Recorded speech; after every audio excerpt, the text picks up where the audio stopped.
Eh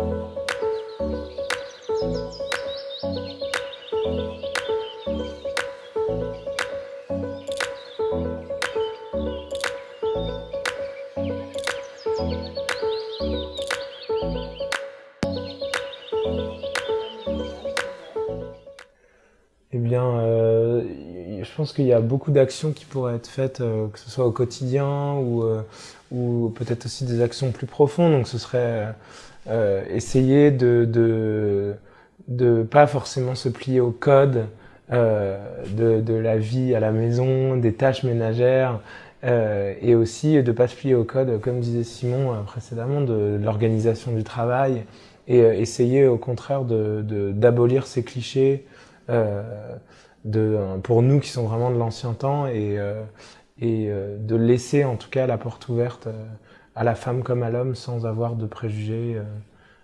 Ça, c'est quelque chose qui est très très important pour nous. Je pense qu'on a un héritage culturel qui est très très lourd et qui est très orienté vers le père, vers l'homme, et ça va prendre beaucoup de temps.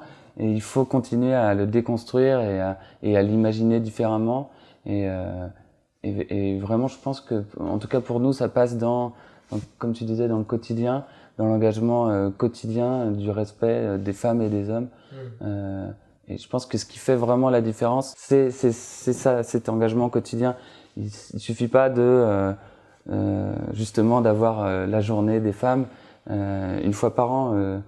C'est la phrase un peu classique, c'est tous les jours la journée des femmes, mais il faut vraiment prendre les choses de manière quotidienne, et ça, c'est le plus important. Je pense qu'un monde égalitaire entre les hommes et les femmes, ce serait justement un monde où on juge pas les différences, un monde sans misogynie, où tout le monde trouve sa place et où peu importe le choix de vie qu'on fait, on n'aurait pas de barrière. Je pense que c'est ça, et je pense que on s'y dirige vraiment, que c'est quelque chose qu'on va pouvoir atteindre dans peu de temps. En tout cas, je l'espère vraiment. Une société plus égalitaire est celle où on ne se pose pas la question de qui a le droit de faire ceci, qui a le droit d'aller ici, qui a le droit de parler au nom d'eux. Nous avons trop intégré un certain nombre de clichés qui donnent l'impression que les filles et les garçons n'ont pas le même rôle à jouer dans la société. C'est pas seulement une question de biologie, c'est pas seulement une question d'éducation, c'est pas seulement une question de choix. C'est avant tout une liberté d'expression. Et à ce titre, le monde artistique nous montre avec énormément d'exemples que cette liberté d'expression, elle permet d'exprimer des visions du monde qui peuvent être extrêmement variées, extrêmement riches, qu'on soit un homme ou qu'on soit une femme. L'important, c'est de donner la parole à tous et à toutes. Nous intervenons dans tous les domaines d'activité de l'UNESCO, et ce sont des domaines particulièrement larges, beaucoup plus peut-être que d'autres agences des Nations Unies, puisque nous intervenons dans les domaines de l'éducation, aux côtés d'autres partenaires du système des Nations Unies, dans le domaine des sciences et bien sûr dans le domaine de la culture et de la liberté d'expression. La priorité des genres pour l'égalité des genres est une constante dans toutes nos activités.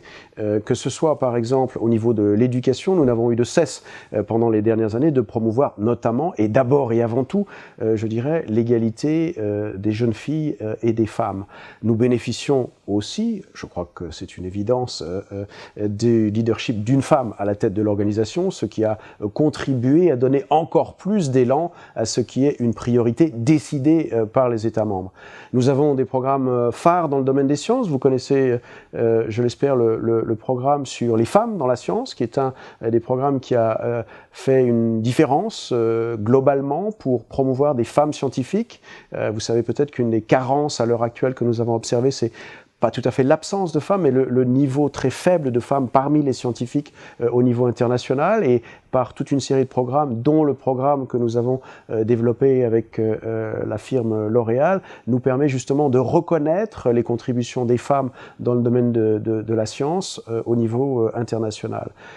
Dans le cadre culturel, nous avons eu aussi à cœur de montrer la contribution des femmes. Donc encore une fois, c'est quelque chose qui fait partie de l'ADN de l'UNESCO à plus d'un titre, et qui s'est définitivement renforcé pendant les dernières années.